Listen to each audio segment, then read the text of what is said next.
संसार में हाँ। दो चीज का अंत नहीं है। कौन कौन चीज?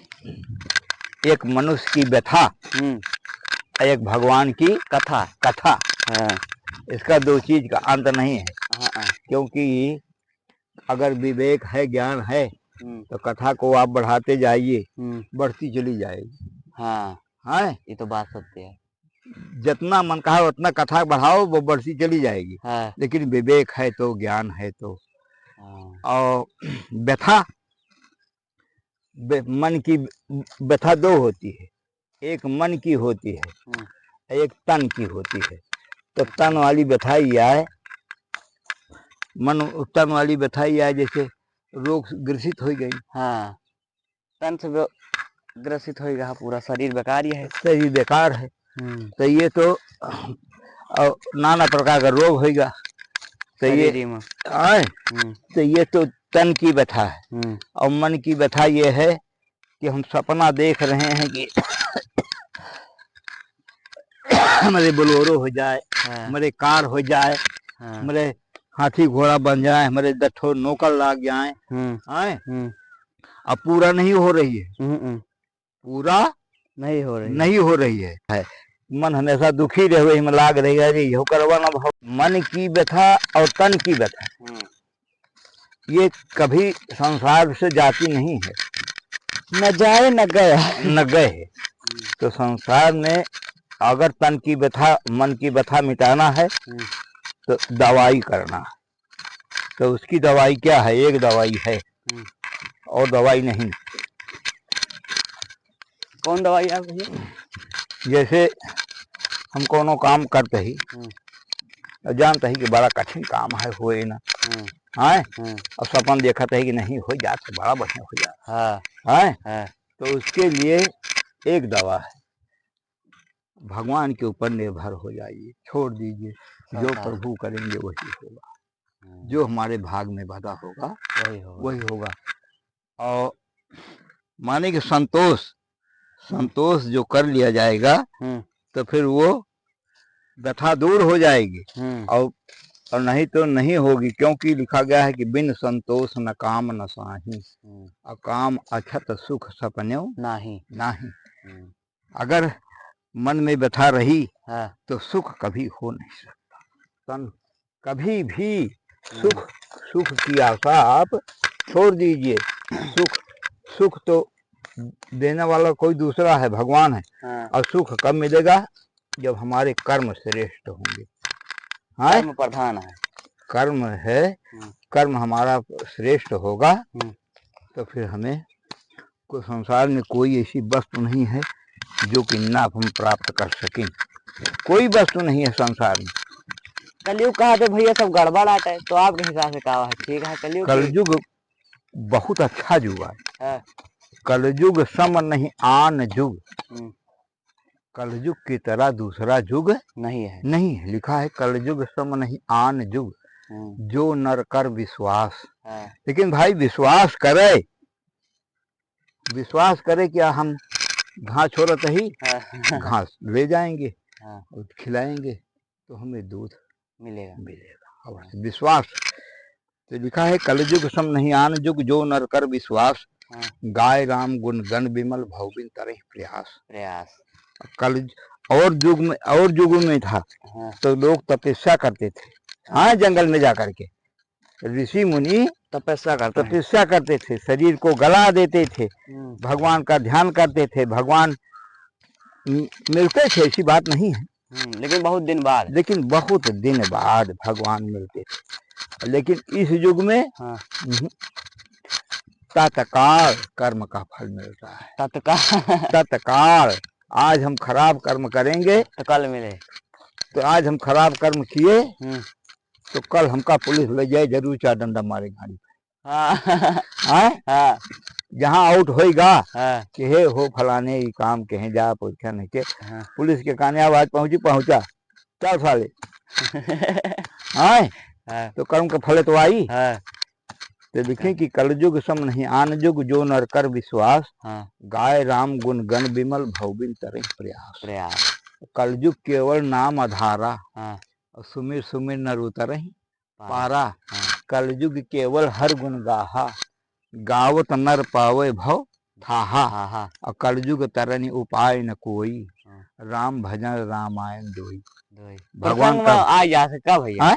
प्रसंग आवत चले लागत है तो फिर ये सब याद हो जाता अपने आप। अपने आप हमका तो भैया हाँ प्रभु ऐसे प्रसंग चले हाँ तो यही रामायण का कावा है। हाँ हम जो रामायण अध्यात्म रामायण वाल्मीकि रामायण हाँ।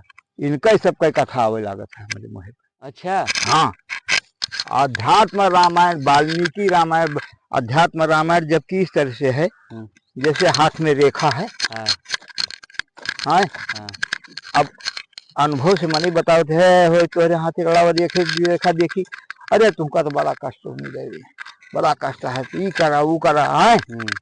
ये तो सब अनुभव है। और अच्छा। अध्यात्म जब हो जाएगा तो वो रामायण की चौपाई आने लगेगी जिसको आप कभी नहीं पढ़े। हाँ हाँ ऐसा रात भैया और का उघर ही बिमल बिलवचन ही के मिटे ही दोष दुख भव रजनीय के, तब सूझ ही रामचरित बरमानिक गुप्त प्रगट जहाँ जो जही खाने। जो चीज गुप्त है हाँ। वो तुम्हारी जिभ्या पे आ जाएगी। अच्छा अध्यात्म में इतनी शक्ति हम है। ऐसे 2-2 घंटा 3-3 घंटा बोलत रही नहीं, वो 4-4 5-5 घंटा तक थोप बैठ के मंचवा पे हाँ ढोल तबला हारमोनिया सब रहत रही। हाँ जाने हाँ तो का हमका क्यों सिखाई से नहीं, सिखावत नहीं रहा, हमने अध्यात्म किया था। उसी अध्यात्म जरिए से भगवान का ध्यान करते करते सब कुछ अपने आप आ जाता, अपने आप आवे लागा। अपने आप गूढ़ तत्व। हम यही हमारा कथा कहते ही प्रतापगढ़ में एक जने आए, दुबे जी ब्रांच मैनेजर रहा SBI के। हाँ SBI के ब्रांच मैनेजर रहा भाई। कोई दुबे और कहा हाँ। एजेंट रहा, बुढ़वा टाइप का रहा, एजेंट रहा। आवा तो कहे कि महाराज, हम कहा हाँ भैया, कहे जो ये आप कथा कह रहे हैं ये कहीं कहीं मिली नहीं है, कोई और दूसरा दिन तक सुनाया नहीं। जो कथा आप इतनी गूढ़ कथा बता रहे हैं ये महाराज बहुत से आए कथावाचक, लेकिन कोई सुनाया नहीं इतनी गूढ़ बात जितनी गूढ़ बात आप बता रहे हैं। तो ये हमारा दंत कथा है कि लिखित कथा है। तो हम कहा भैया तुम्हें प्रतीत क्या होता है? कहे महाराज प्रतीत तो होता है ऐसा कि आप जैसे सुना रहे हैं कि चौपाई, दोहा, सोरठा, छंद सब आप कह रहे हैं, तो इससे मालूम होता है कि ये दंत कथा नहीं है, लिखित कथा है, वेद की कथा है। तो हम कहा जानना चाहते हो भैया? तो कहें कि हाँ महाराज। हम कहा कल आना फिर है, कल जब हम पूजा करके उठेंगे तब आप आ जाना। तो आज जितना हम कथा कहे हैं सब आपको खोल के दे देंगे, आप पढ़ लेना। अच्छा हाँ। तो कहें आए? हम कहा हाँ, जितनी कथा हम आज कहे हैं आपसे, हम बताए रहे कि रावण 4 कारण से जनकपुर में धनुष नहीं उठाया। अच्छा वो 4 कारण बता दीजिए। पहला कारण कि भगवान जब अयोध्या में जन्म लिए, प्रकट भय जन्म नहीं लिए, भय प्रकट कृपाला लिखा गया है ना। हाँ, भय प्रकट कृपाला। जब भगवान अयोध्या में प्रकटे तो एक दिन रावण तो अभिमानी था ही। रावण जो है कहने लगा नारद से कि हमारा नाम दास्य है, संसार में किसी का नाम दास्य और नहीं है। कि रावण कही दशकंधर हमारे 10 सिर है, 20 भुजा है, हमारे बरोबर कोई है नहीं। तब नारद जी ने कहा तुम मूर्ख हो, अभिमानी हो, तुम्हें कुछ नहीं आता। 10 एक नाम और है, उसके 4 खूबियां हैं। तो कहा है? और कहा तुम्हारे नाम में एक खूबी नहीं है, केवल एक खूबी है कि तुम्हारे 10 कंधे हैं 10 से 10 सिर हैं, इसीलिए तुम 10 कंधर कहे जाते हो, तुम्हारे अंदर कुछ है नहीं। हाँ, तो जाएगा हाँ। कहीं दूसरा नाम फिर और। ये नारद भड़कावत रहे सबका। तो नारद ने कहा एक नाम दस है, जिसका नाम है दस रथ। रथ। हाँ, कहा उसके नाम में 4 खूबियां हैं। हाँ, कहा वो कौन कौन सी हैं, हाँ। बताओ नारद जी। तो बोले कि जिसका रथ जो है हाँ, सूर्य के 10,000 किरणों से भी अधिक चमकता हो, उसका नाम 10 रथ रथ है। हाँ, एक खूबी। हाँ। कहा दूसरा, कहा जो जिसका रथ 10 दिशा में जाए। अच्छा, इनके दशरथ के 10 दिशा में जाता रहा। 10 दिशाओं में मन के वेग से चलता था। इनके रथ है। हाँ, तो कहा कि जिसका रथ 10 दिशाओं में जाए, हाँ। उसका नाम 10 रथ है। अच्छा। कहा और, कहा जो 10 महारथी का बल रखता हो, हाँ, उसका नाम दशरथ। दशरथ है। हाँ, 3 होगा। हाँ, कहा चौथवा, हाँ। कहा जिसका पुत्र 10 कंधर को मार सके, हाँ, उसका नाम दशरथ उसका है। नाम 10 रथ है। तब तो कही सा है हाँ, इसका पुत्र हमें मारेगा हाँ, दशरथ का। कहा हाँ, इसी के हाथ तुम्हारी मृत्यु होगी। हाँ। और तुम अपने को बता रहे हो संसार में हम सबसे श्रेष्ठ हैं। तो कहा कि हम दशरथ ठीक है, देखते हैं कैसे मारेगा। फिर तुरंत कहा कि दशरथ का विवाह किसके साथ में होगा। कहा कौशल नरेश के राजा के एक लड़की है जो कि बिल्कुल छोटी है, भी 5 साल की है। कहा फिर, कहा उसका नाम कौशल नरेश ने रखा है कि हम कौशल नरेश हैं, उसका नाम रखा गया है कौशल्या। अच्छा, उसी के साथ विवाह होगा।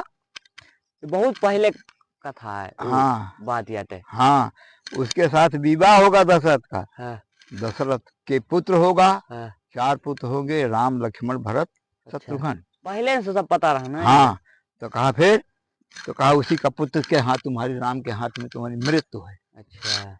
तो कैसे हो, अब जान गए, अब मित्र नहीं हो सकती हमारी, तो हम जान गए, तरकीब लगा लेंगे। हाँ। तो कहा क्या तरकीब लगाओगे। कहा बताएंगे नहीं, लेकिन अब देखते हैं कैसे उसका पुत्र हमें मारता है। रथ सजाया 10 कंधर। हाँ। और रथ सजा करके चल पड़ा। कौशल नरेश पहुंच गया। जहाँ किसको कहते हैं कश्मीर। अच्छा, कश्मीर का कौशल नरेश पहले कहा जाता है। हाँ, तो जब वहां पहुंचा तो शाम का समय था। शाम का समय था माने कि मंदिर में आरती होने की समय थी। अच्छा। उस समय पहुंचा, उधर आरती हो रही थी। सब लोग, नगर के लोग उसमें बिजी थे। और कौशल्या 5 साल की थी, छोटी। खेलते खेलते खेलते खेलते गेट पे आके खड़ी बैठ गई, बकैया बकैया। अब 10 कंधर पहुंचा, जब देखा तो कहा ओ हो कौशल्या। क्योंकि दशरथ जो ये जो है रावण जो है वो साधारण ज्ञानी नहीं था। अच्छा, बहुत बड़ा त्रिकालदर्शी था रावण। और का तीनों, और का तीन युग की बात बता देता था। अच्छा, उसके सामान कोई था नहीं, विद्वान। तो कहा कि देखा मस्तक की, देखा तो कहा हो कौशल्या तो यही है। पकड़ ही लिया कौशल्या को, और पकड़ ही लिया और रथ में बिठा लिया। कहा इसका जब यही नहीं रहेगी तो इसका पुत्र मारेगा कैसे। जब बांसुरी न रहे तो बांसुरी कैसे बने। अब इसको हम ले जा रहे हैं। कौशल्या को लेकर के चला 10 कंधर और लंका ले आया। लंका ले आया तो लंका में एक ढाईकार से कहा एक मंजूखा बनाओ। मंजूखा जानते क्या कहते हैं, बांसे का पटारा है तना बड़ा। अच्छा, तना ऊंच बनवाइस पटारा, बांसे का मंजूखा कहते हैं संस्कृत में उसे। तो उस मंजूखा में कौशल्या को भर